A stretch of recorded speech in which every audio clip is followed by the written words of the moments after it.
Hi, everyone. Welcome to another session of The VUU, which is the Church of the Larger Fellowship's online talk show running from about September through May, June. It always kind of depends on when we close out the season. I'm Christina Rivera. I'm one of the co-leads of the Church of the Larger Fellowship on the lead ministry team. I'm coming to you today from a rainy, cloudy Augusta County, Virginia, where we are. You think you would go outside and it would be a little bit cool, but it's actually muggy. So I think we might be on the downside of whatever tropical storm is kicking up down in Louisiana. And shout out to all of our friends down that way who went through quite a bit of weather yesterday. Michael, how you doing? I am okay. This is Michael Tino joining you from Peekskill, New York. Yeah, we have the northern end of what used to be Hurricane Zeta here, and it is cold and rainy and gross here in the Northeast. And thankfully, they've downgraded our forecast so that we're not now expecting snow tonight because I just am not ready for that. Not ready. Like it's October, people, October. Um, and the plus side to this being Hurricane Zeta is that millions of people now understand that Zeta is the sixth letter of the Greek alphabet. So there we go. Um, so in case you didn't know that, alpha, beta, gamma, delta, epsilon, zeta. Um, and There's like, a frat or a fraternity somewhere that's excited for you, Michael. They're like there we excited go. that you. What's the frat? Just call it out. Which one is it? Alpha, zeta. Thank So you. there we go. You have to be a pledge to know that's the sixth letter of the alphabet. There's a reason you know that. Founded by people who thought that zeta was the end of the alphabet and were quickly disabused of that notion. So there we go.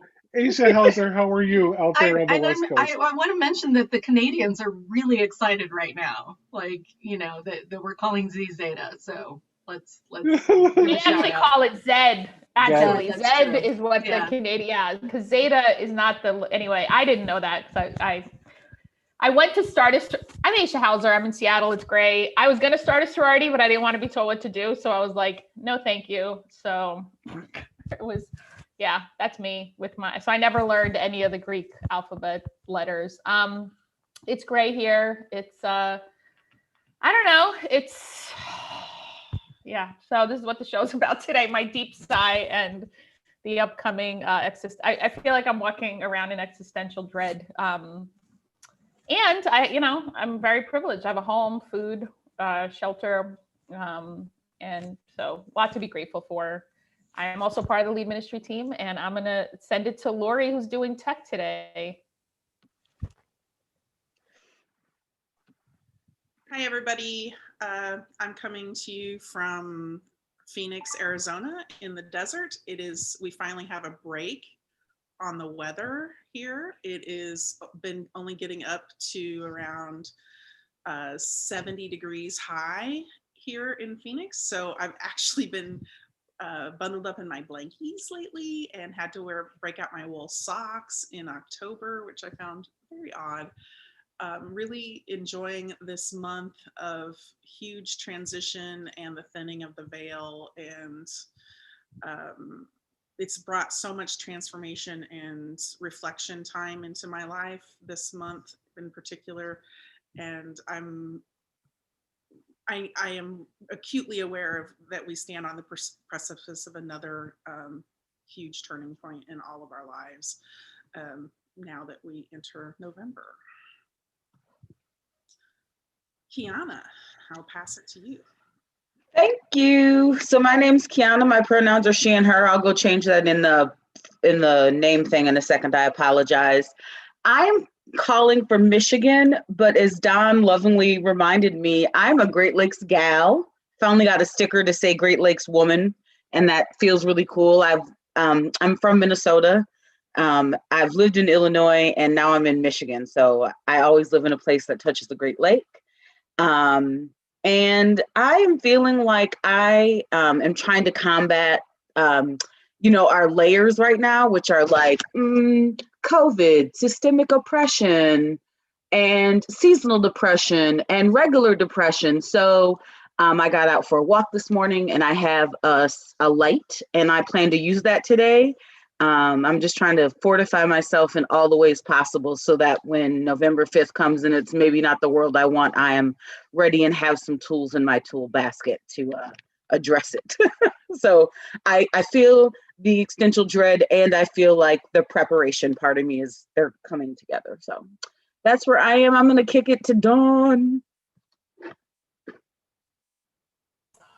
Hey everybody, I'm Dawn Fortune. I'm here in South Jersey, technically south of the Mason-Dixon line where I am. And I am reminded of that on a regular basis. I am deep in the little red corner of New Jersey. And I think, but it's we're getting the weather here that Christina Rivera is getting in Virginia, which is sort of wet and crappy and disgusting. And the one good thing about it is that it seems to have put the kibosh today on all of the road construction that usually goes on right out that window, with many big trucks and lots of beeping and thumping on things that shake my house, which is a little alarming. So that seems to have shut them down today, which means I get to hear, which is wonderful.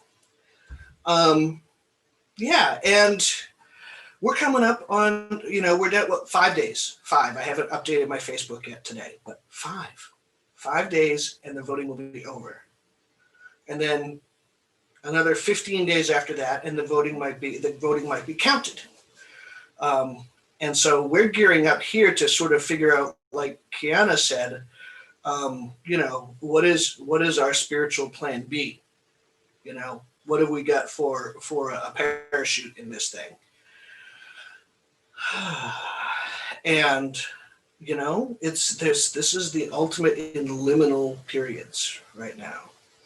The season of Halloween and All Saints and elections and all of that. And it is fraught. It is fraught. But I'm glad to be here with everybody. And I'm going to hand it back to Christina because I don't quite know what to do right now. No worries. Lori, did you also say how people could comment and do all that? Yeah, I need to do that. Thanks for the reminder. So we have, I'll be out on the live chat at YouTube, at our YouTube channel. And I see that we already have some people checking in there. We've got about 16 people joining us live right now. So big shout out to you all. And I will also be over on our Twitter feed, which is CLFUU. And you can find us on YouTube at, just type in Church of the Larger Fellowship in the YouTube search.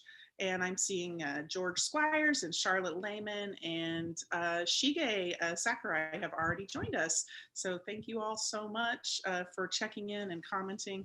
And we look forward to hosting this robust conversation with you all today.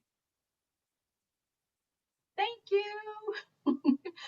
So today you'll notice that we don't have any guests. It's the VUU co-hosts who are here with you today. And really what we wanted to do was just talk about how we're going to hold our people, how we're going to hold our communities. What does it mean to be in spiritual community with each other over these, as someone said, the next 5 days and 2 weeks? How do we hold each other in the anxiety that this produces?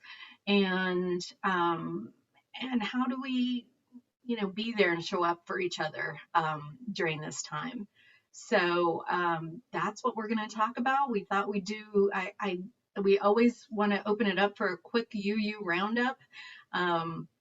I know that there are things out there happening in UU land that folks want to know about, and I think Quiana, do you have something for UU roundup? Yes, I'm full of UU roundup stuff. So I'm just I shared them with Lori and they can post them as they're able.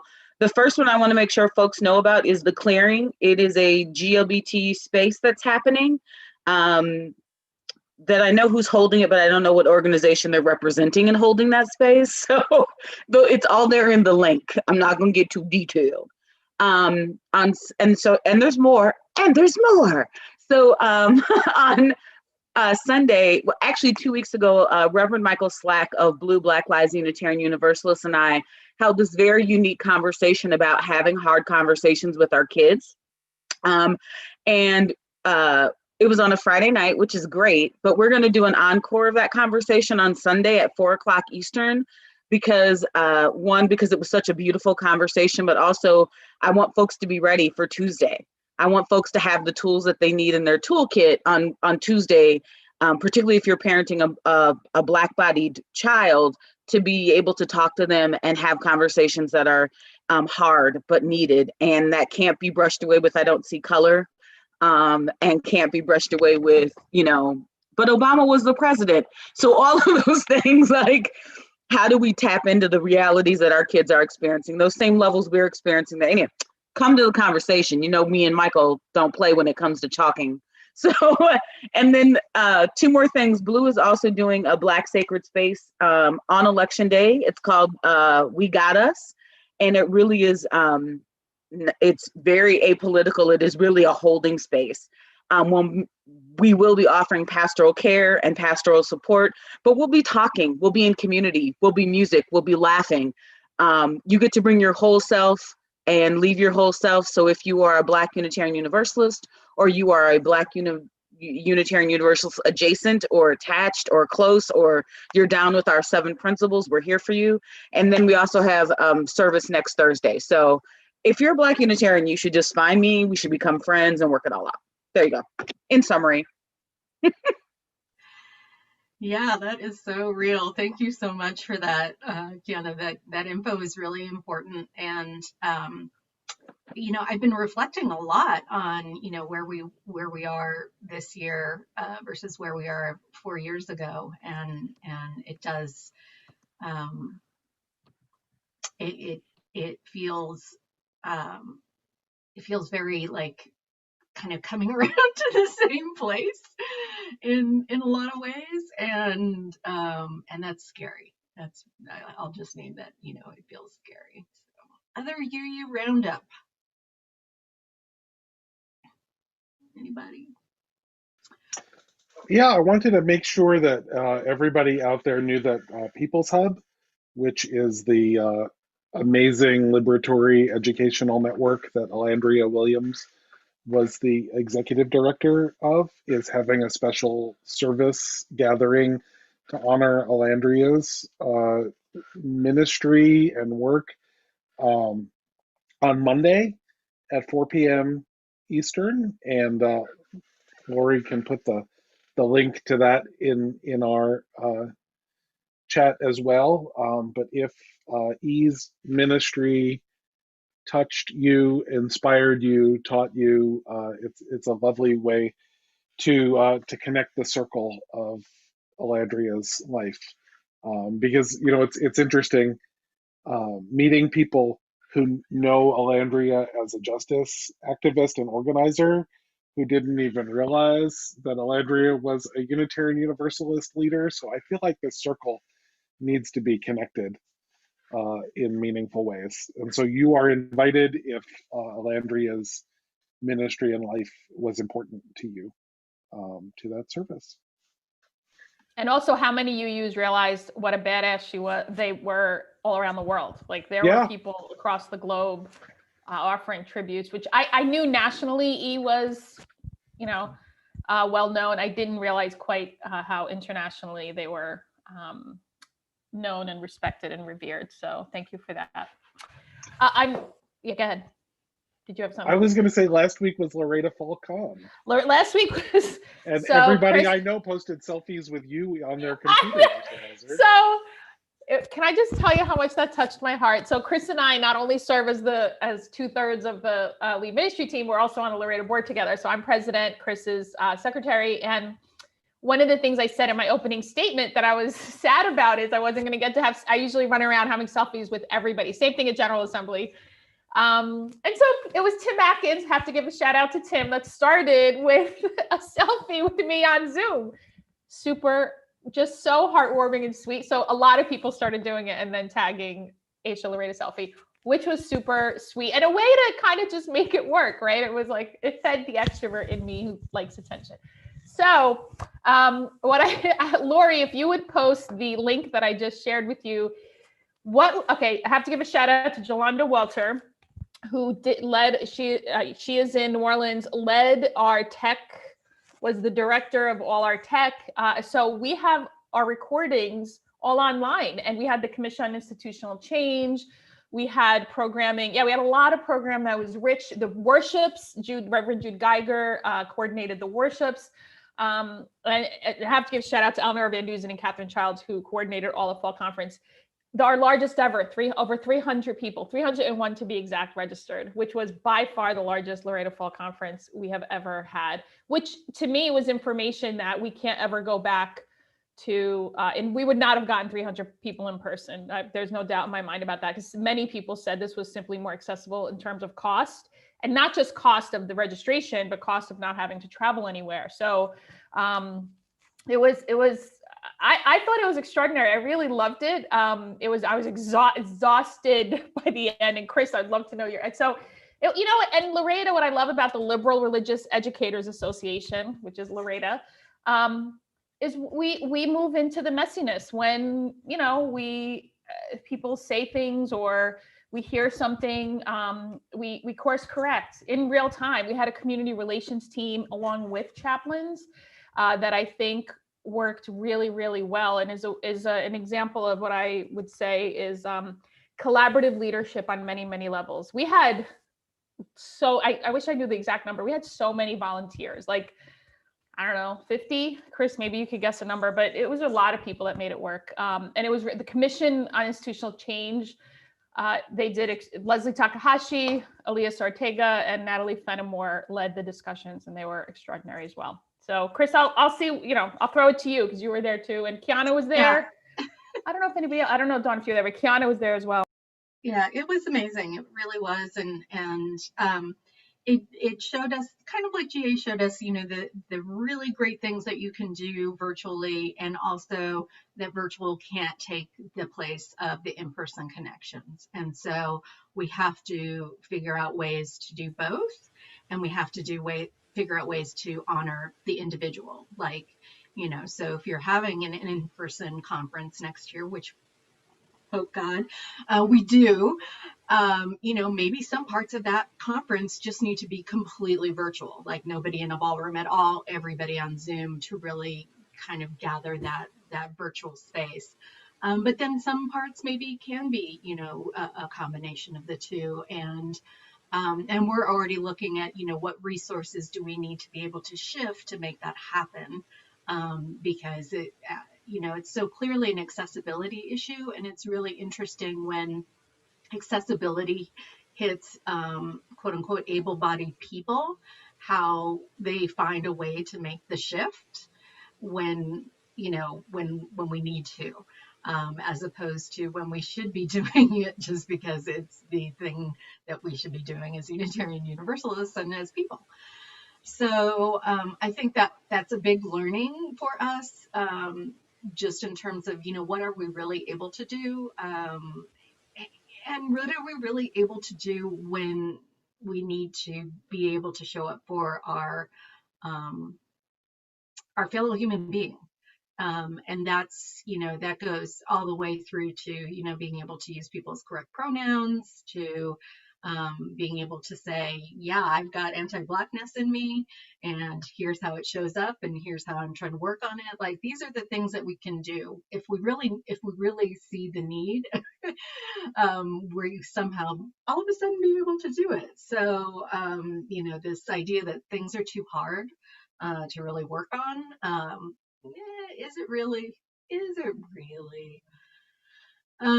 So we wanted to just share with you a little bit about how the CLF, Church of the Larger Fellowship, is going to be with you and hold space with you all. And this is for CLF members, CLF friends, CLF visitors.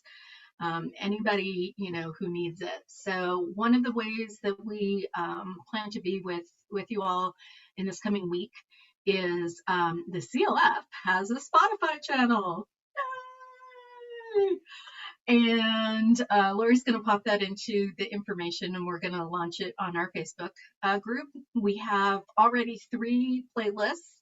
One is music that we have from our CLF worship services. One is a playlist, a Get Out the Vote playlist. So we understand that people may be going to vote in person and already voting in person and maybe standing in line for a while to get into the vote. And we can't bring you chairs and we can't, make sure that you're drinking water, but we can hit you up with some really good tunes to make sure that you are held. And some of the tunes will help you shake your tail feather, and some of the tunes will give you a, kind of a insighted, guided place to be. But we just wanted to really be able to be there with you. So there's a Get Out the Vote playlist. If you have any suggestions on what should be on these playlists, feel free to shoot them over to me. I'm happy to add them on. And so that is for the Get Out the Vote playlist. And then there's a community playlist. And the community playlist was created because on Tuesday and Wednesday, CLF is going to open a Zoom room. It will be hosted by a CLF staff member. And we invite anybody who just needs a check-in, who needs a moment, just maybe you're having some anxiety, you're having a hard time to deal with, maybe you need to see another friend, you need to be held in that moment. So we are going to open the Zoom room, and it will be open at I even need to check the times. It's going to be open on Tuesday, the 3rd at noon Eastern time, and it will go until 3 a.m. Eastern time, so midnight Pacific. And then we will pick it up again at 9 a.m. Eastern on Wednesday, 6 a.m. Pacific, and go until 9 p.m. on Wednesday, 6 p.m. Pacific. So, we are going to be there with you. We have some breakout rooms ready to go. If you feel like you just need, quiet meditative space, we'll send you to a breakout room. And we just really, we want to be there with you. I know that a lot of other congregations are doing some similar things and some other organizations. So, I would recommend start making a list of all those places that you can go to on Tuesday and Wednesday of next week, because I think we're gonna need a lot of support for one another. So we're looking forward to that. Speaking of, absolutely. Speaking of You the Vote, I want to give a shout out to Nicole Presley, who is on watching right now. Nicole was unable to be with us when we hosted Ashley Haran and Nora Brassman and Shauna Foster and talked about You the Vote. So I want to give Nicole a big shout out, who is one of the leads on the National You the Vote initiative, which they posted the number, and forgive me for forgetting, 2 million calls. It was some, or am I making that up? I make up big numbers. No, so, it was something like we were right? on the verge of 2 million. So Nicole can probably let us know in YouTube if we've reached 2 million. Yay, Nicole. Woohoo, yay, you the vote. So I just want to just kind of chime in right here and say I'm proud of Nicole. First of all, when we had them on, I called that out because I don't play that game.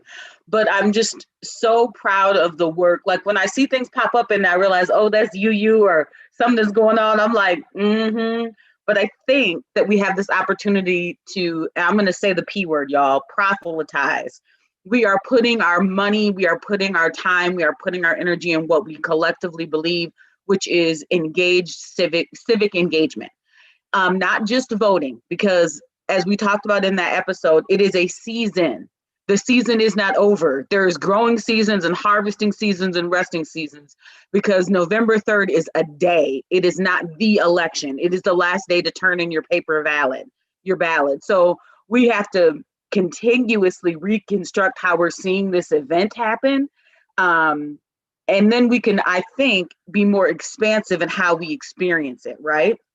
So if I only think of voting day, as a dot, as a moment, the way I approach it is like, oh, it's just a dot, it's not very big. But if I see it as this huge ball that's taking up a whole bunch of space, I'm going to figure out how to manipulate or move or get around this thing and work through it and past it. And then it becomes more real, it becomes more tangible, and it becomes more than November 3rd. So one shout out to the work to Nicole, but I also know they've already, as a collective, switched into a different mode, which is how do we defend and support people who need to stand in line on November 3rd? How do we do stuff afterwards when those folks are elected? How do we hold them accountable to the kind of power that we said they could have? So it's a dot on the map, and we have to keep moving and we have to stay energized, because to elect these folks and not hold them accountable is a disservice to our time, energy, and spirit. And it's okay to say, I'm voting and I'm a UU. I'm out here and I'm passing you water and I'm a UU. We have to get comfortable with owning that the place where we do the work is a spiritual place, and that it's not a shameful spiritual place. And it's not you don't have to do what I'm doing, but understand where I'm doing it from, right?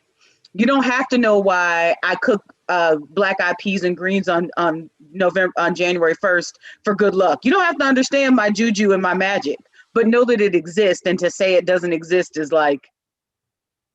asinine. So all of that is to simply say, if you are working from a space of faith, when you go out there and ask people to vote, when you say, let me take your phone for 20 minutes and charge it in my car, when you drop off water, when you say, hey, there's a playground right here, you can see me and your kids, let me go watch your kids at the playground because they've been in this line with you. When you do that, it's okay to say, I did that because I'm a Unitarian and I believe this is what I am called to do. And you become more real for folks. And you become more real for the faith that you're walking. So I'm done preaching. All right. Nicole has let us know that VUU the Vote has reached out to 2.79 million voters. 2.79 million voters. That's amazing. That's amazing. VUU the Vote, folks. And, at the risk of preaching the sermon that I'm giving on Sunday for the CLF worship, are the values that we have as Unitarian Universalists have to live 365 days a year and not just one. And our values include amplifying the voices of people who are not being heard in the democratic process. They include working for justice. They include getting all people free. And those things have to live 365 days a year. So the fifth principle doesn't get dusted off on November 3rd and put back in the closet on November 4th. On November 4th, exactly. So I want to say something about Justice Handmaiden, who just got voted in. What hasn't been helpful. You be coming up with these titles between the pumpkin and this one. If I'm about alliteration, you're all about like labeling things appropriately. Thank you. I was like, who are you talking about? You know who she is. Listen. The moment you said it, I knew. She even dressed like one of the days. I only saw a picture because I could not watch that farce of a confirmation. So what happened, and it happens online, right? Immediately people there's a rush to, like, people were ready to, it felt like there was a segment of our people. What? The Wokathon? No, well, the Wokathon, but also like people were done. Like, holy shit, everything's gone. And I'm like, wait a minute, we can't be so nihilist. Like, sure, this is shitty, but the Supreme Court has been shitty. They did. There's many times in U.S. history where the Supreme Court went down on the wrong side of history. So this is not new. And what I want to invite people to do is expand our imagination. Good, because guess what? The shitty side has no end to their terrible imaginations, caging children, taking away people's rights, not wanting to bake cakes. Come on. So it's nonsense. So we need to not give up our imagination for good. And Adrienne Marie Brown speaks to this, and Sonia Renee Taylor. I mean, the activists right now who are centering, and Girl Trek, who are centering Black joy and liberation. And I'm saying, like, let's not give up, Yeah, this is awful. And who knows, whatever happens, let's not give up that nothing is inevitable. Nothing. Chile just decided to scrap their constitution. They're starting over. There is literally zero reason why the United States can't do that, except that there's been conditioning that we can't. And when you look at the Supreme Court, right, the first Thurgood Marshall, right? Look who followed Thurgood Marshall. I'm not going to say my nickname for Clarence Thomas because it's not appropriate, but we get Clarence Thomas. And then after RBGB, Ruth Bader Ginsburg, we get Justice Handmaiden. So that's how white supremacy culture works.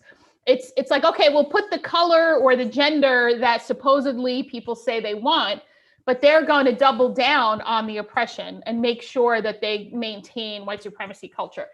Again, let's not give in to nihilism. Let's not give in to despair. Yeah, it stinks. I've been with the anxiety as well. However, nothing is inevitable. There is nothing to say that centering liberation and continuing mutual aid, the things that I've seen the last 4 years from activists has been, to me, it's more than inspiring. It says, oh, we don't have to give up. We don't have to give up the place of liberation and where we're going. So just this whole, and then I want to speak to, and actually I should throw it over because I'm not part of the queer community, but Michael and Dawn, you're both ministers, this whole like, oh, if you want to get married real quick. And it didn't sit well with me. I'm like, why would people rush into getting married? Like, but then a couple of other ministers said, accompany us with to the hospital, help us through, it's on my Facebook page, a whole letter of all the other ways you can support the LGBT community. And the last paragraph was like, don't push yourself to get married for political reasons. Do it for joy.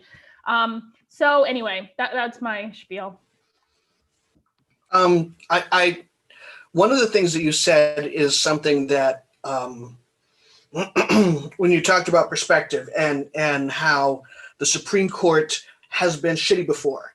And I think what I'm seeing, at least among my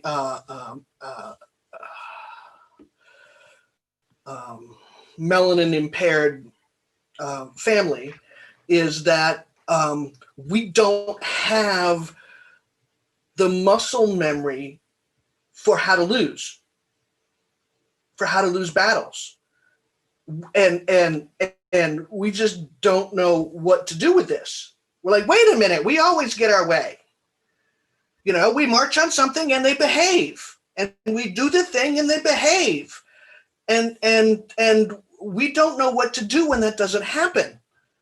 And it's real easy to get into the nihilism because we're just like, everything's falling apart. We have no skill set to deal with this level of hardship, or this level of, not hardship, this level of, for white people, inconvenience.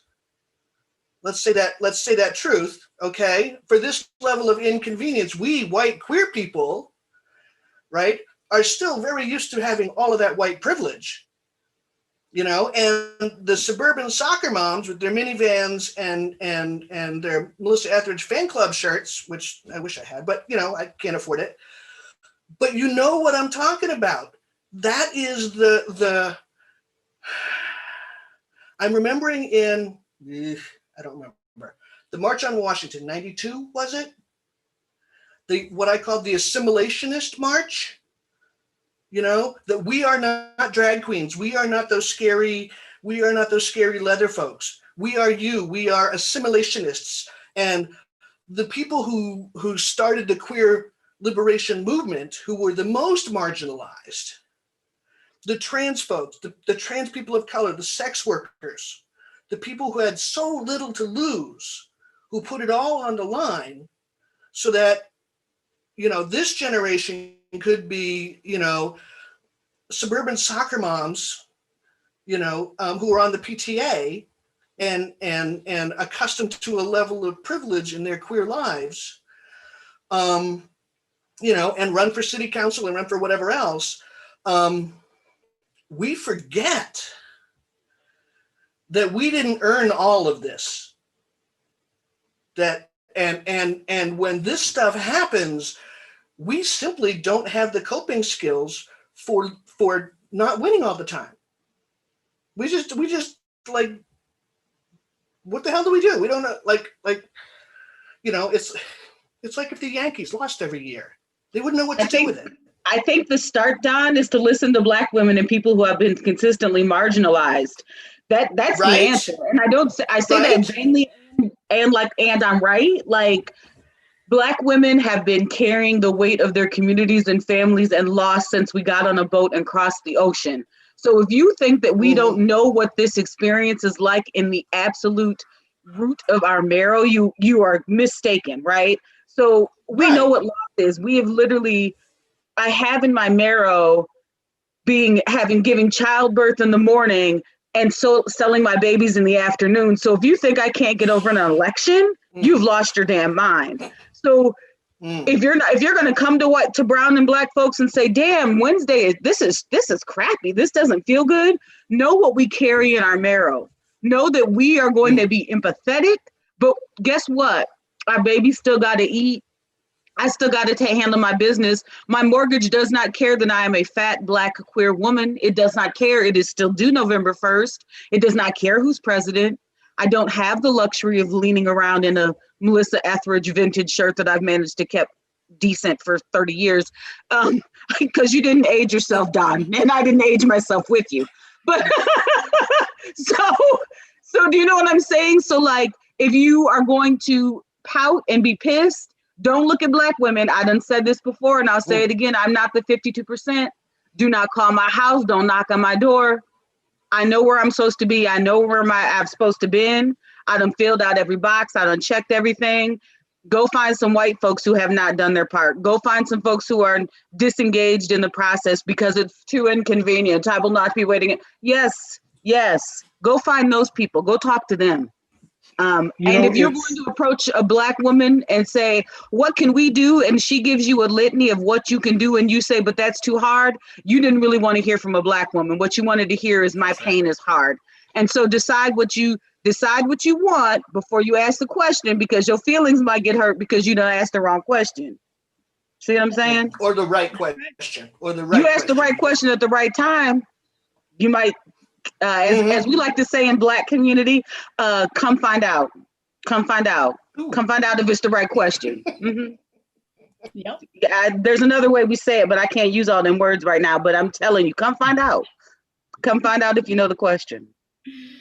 So true. And it goes back to what we were saying about, all of a sudden being able to do accessibility when accessibility is something that meets the non-marginalized norms needs. So, we can do that. There's no question about the capability of being able to do this. It's the will to do this. And it's like 4 years ago, after the 2016 election, when a lot of us were dealing with people who were saying things like, I can't believe, this happened. I don't know the country that I live in. I mean, like, people were legitimately shocked. And like, all of the Black people that I know were like, yep, welcome. It's we so could true. We could have told you how this was going to happen. Nobody asked us. And people are like, the sky is falling, and there are a whole bunch of people who were like, yeah, the sky fell on our heads a long time ago, and 400 years ago. And that also doesn't mean that it's not important to minister to, or at least for those of us who are white, to minister to the very real anxiety that people are feeling that's new. And I mean, we don't have to pretend that it's new for everybody to understand that it's new for some people. We can honor and listen to the experiences of those folks who've carried this in their marrow for 400 years, and still listen to people who, for whom their, a layer of privilege was just ripped from their body, and they're feeling it. And it's hard to be in both of those spaces, I have to say. It's hard. Like I could engage in a very high level conversation about what's likely to happen on the Supreme Court over the next 2 years and how long things take in the Supreme Court and whatever. But like, if I had a uterus, I'd be afraid right now, Mm. and that's just real. Even if it's going to be 2 years before Roe v. Wade gets overturned. And even if like things have to work their way through the courts, and even if there's still going to be states like the one I live in where reproductive freedom is still going to be available to people, I'd be afraid, and that's real too. So Yeah, it's it is. I'm reminded a lot about where we were like this time last year, and I put into the chat the a blog post that I posted because the day after the election last year, there was this Huffington Post article going around about what we needed to tell our children, that they were still safe and that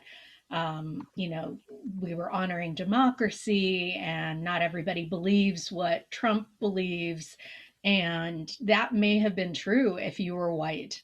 But it was not the conversation that Black, Indigenous, POC people were having with our kids. We were talking to them about how the choices that they made, how they showed up, could affect whether or not they lived and whether or not they were safe, and how to make those instantaneous decisions about how to keep themselves safe in a world that doesn't want to see them live, thrive, or survive.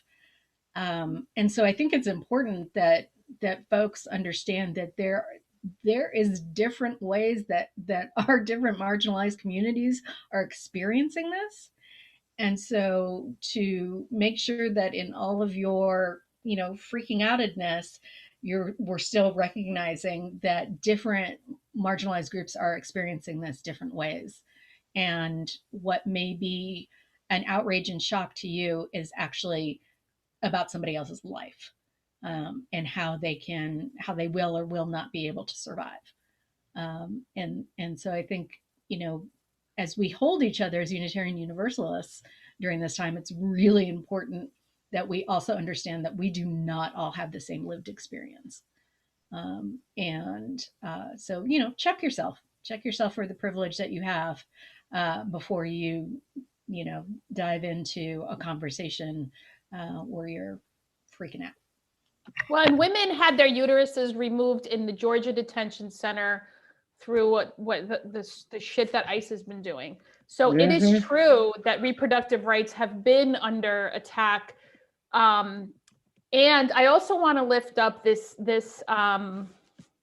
and there's one abortion clinic in the entire state of Arkansas. And right? And the implication of RBG was kind of gross to me because she was BFFs with, who was the dude who died? Scalia, who was heinous.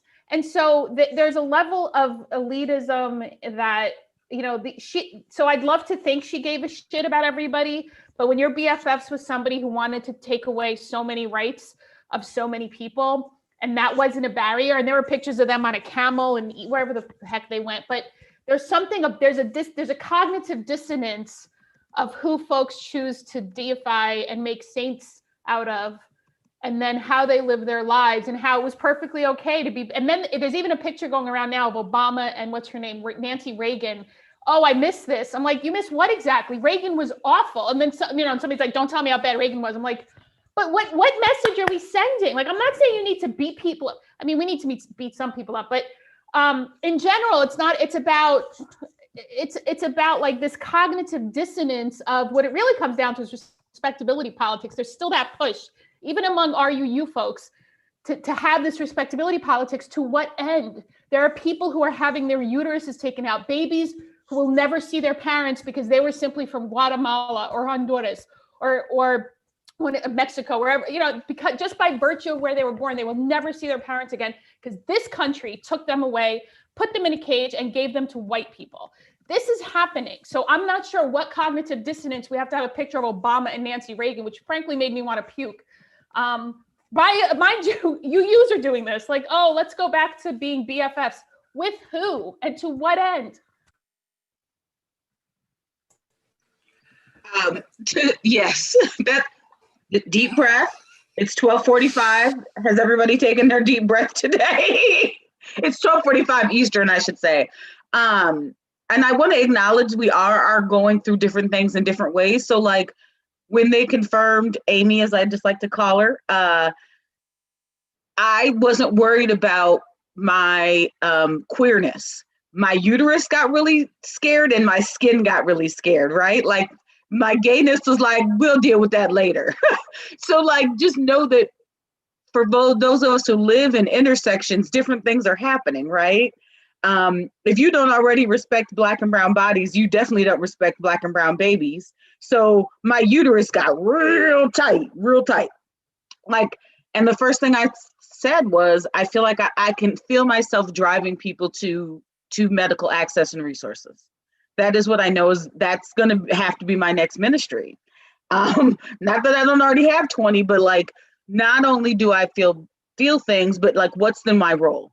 So like, how do we move from, and we can take this conversation there to tell folks how they can engage from the 3rd on, which is, yes, Amy got confirmed and people's rights are going to get even smaller. So what's your next step? What's your action plan? Just like, what's your plan to vote?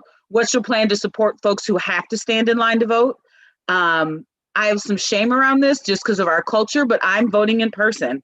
I've made the decision to walk in the power of my ancestors, Franny, and all of those other folks, and have decided that I will stand in line and vote, and that that's the choice that I've made. So if you feel like you want an action plan and you want to help me and other folks whose only choice is to stand in line for 8 to 10 hours to vote, do that. Have an action plan. If you know Amy's going to change reproductive rights, guess what? What's your reproductive rights plan? What's your support plan? Who are you going to look out for? Who are you willing to help?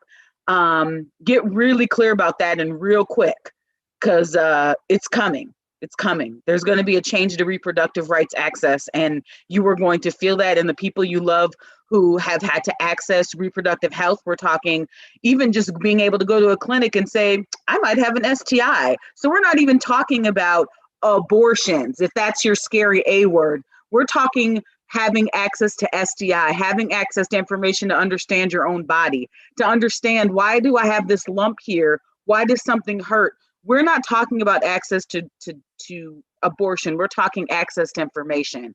And if that alone, like, once we take that away, everything gets a lot more scary. So how are you, so now we're switching from how are you going to vote to how are you going to support reproductive rights? And some of us can't separate them. Yeah, and that's super important to know, because even if this vote goes in a way that gives us some immediate relief, that, like, and I'm still saying go out and vote. That's not what I'm saying. Go out and vote. But that doesn't mean that all of a sudden we're all okay. Like, the existential dread that is permeating our Unitarian Universalist spaces right now about somehow, if this vote goes the way we majoritarily want it to go, is going to make everything all right. It is not. I am here to tell you that it is not. That Obama was the deporter in chief, that, the things that happened under his administration were just as horrific, in maybe in smaller numbers than what's going on now. We need to make sure that we continue to have this same existential dread, because it's still going to happen. It's just going to happen in a different way. And so we need people to show up as though the orange pumpkin was still in office, even if he's not. We need to show up like he is. And so we as a faith movement need to be pivoting to, what is our plan to make sure that people survive what society is throwing at them already? right? That because there are people who are not okay right now, and there are people who will not be okay next Wednesday, and there will people who will not be okay on January 22nd, no matter who is sworn in as president on January 21st, right? And so we need to Yeah, be there for the people who are not going to be okay. You that's know, that's 12, that's what I was. Yeah, 1,256 Unitarian Universalist members of the Church of the Larger Fellowship are in prisons right now. They are incarcerated. They will not suddenly be free on January 22nd. It's not going to happen, right? So we need to still be working to get them free. Uh, Dom, yeah. you were going to say? That's one of the yeah. That's one of the things. We've got our first sort of in-person event scheduled at the congregation I serve. It's going to be a Wednesday post-election candlelight vigil for healing, with a side of either joy or despair, depending on how things go. And one of the things that I want to make sure that I bring to that is to remember that, if the Democrats win, okay, we're not all better, because Kamala Harris, as badass as she is still a cop. She's still a cop. And police reform is not likely to be anything like what some of us would like to see in the next 4 years. And let us remember also that that Crazy Uncle Joe is still Crazy Uncle Joe, and he doesn't get a lot of stuff. He still hasn't apologized to Anita Hill. He's sorry. He's sorry it turned out badly, but he never acknowledged his own role in that debacle. And he never acknowledged the fact that he stopped other women from coming forward and being allowed to testify in that hearing. Don, So we are still in a white supremacist culture, no matter how the election goes. And that's what we need to focus on. I'm going to have somebody, just because we have 8 minutes left and we want to be time conscious. Nicole put a comment in the chat. Can somebody read it? And then we should start that closeout thing that we do subconsciously. I don't want to be the one to read it because I can't see it. Well, Nicole wrote, "There is no shame in voting when this country has built an entire machine to keep you from it."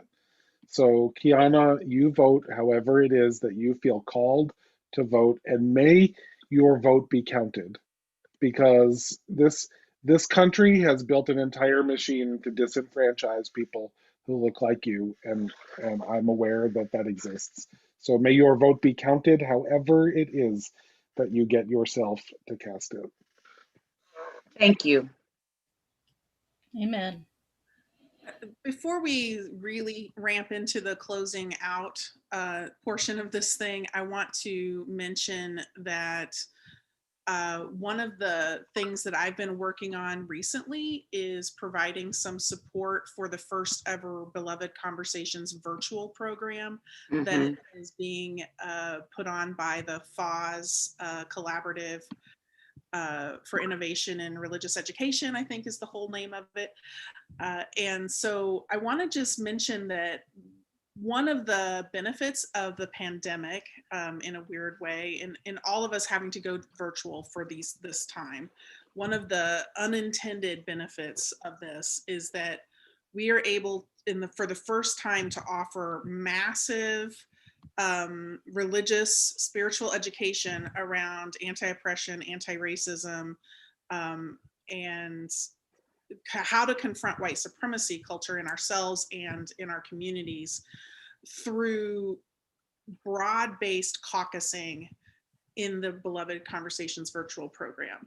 So several of the panelists today and the VUU crew have mentioned how this time that we're in, this crucible that we're in, affects people of color, Black folks, Indigenous folks differently than white folks. And yet we're all still working toward getting all of us free. And what the Beloved Conversations virtual program allows is for people to be ministered to and challenged and educated in caucus space, in Black, Indigenous, people of color space, or BIPOC, sometimes we refer to in short, and then in with white folks. And so I highly encourage you all, if you haven't already taken the Beloved Conversations program, say in your own congregation or virtually, next spring in February, actually, I guess that's still winter for most people. In February, they're going to be starting a whole new semester, and look it up and try it, because I think the virtual program, even if you've gone through it before, the virtual program adds a unique container for doing this really deeply internal work. And I know that we've talked a bit about today about how white folks in particular don't have the resiliency, the muscle memory for handling this kind of adversity. And that program does work specifically to provide frameworks for building that kind of resiliency.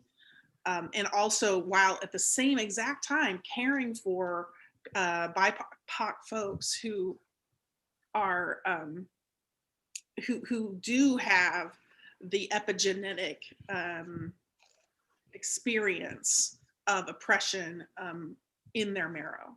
So I highly recommend it, and I'll try to find that URL so you can look into how to get involved with Beloved Conversations. They have over 1,500 UUs nationwide right now who are in the program, and I expect that that'll just continue to grow. It's part of the commission's charge, the Commission on Institutional Change's charge to... Yeah, and if you're a member of CLF out there, I guarantee you're going to hear more about it from Lori and from Aisha and from Chris and from me, if not on The View. Probably also on The View. For sure. One thing I missed in the UU roundup that is super important to me as a youth minister is the Lifespan Faith Engagement Department is having a town hall conversation tonight, 7 p.m. Eastern, about the youth and young adult role at GA and a new structure that they've come up with for how youth and young adults leadership will be formed at General Assembly. They're going to be moving away from having the youth deans structure into a different structure that they're going to explain. So I would really encourage people to come out and hear about that. That is really all I know about it. I'm curious to see what they've come up with. This comes on the heels of the youth and young adult staff walking away from General Assembly last year in a dispute over how youth and young adults were being asked to come to the table in planning for General Assembly. So really important to be supporting our youth and young adults in how they want to show up in leadership. So again, there's a registration link for that, 7 p.m. tonight. Anything else that everybody wants to get in the last 2 minutes of The View? Take care of yourself in however way you need. Make brownies, eat vegan cheese, whatever floats your boat and thrills you. Take care of yourself.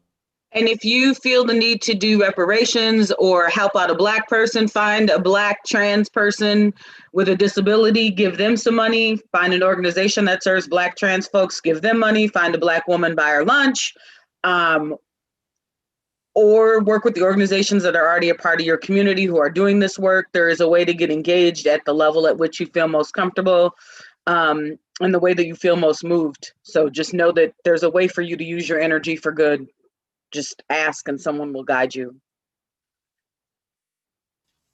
Ask and someone will guide you. That is it. Ask and be willing to listen, even if it's something you don't expect and might not want to hear. Yes. Mm. Especially if it's something you don't expect and don't want to hear. Mm. We have the desire, Beautiful. We need to have the will to make it happen. I used to work at a job that said we hire for will and not for skill, or vice versa. But the idea that I can't teach you how to answer a phone, but I can teach you how to be patient. You know, so like what are you willing to teach? What are you willing to learn, and be present to those messages?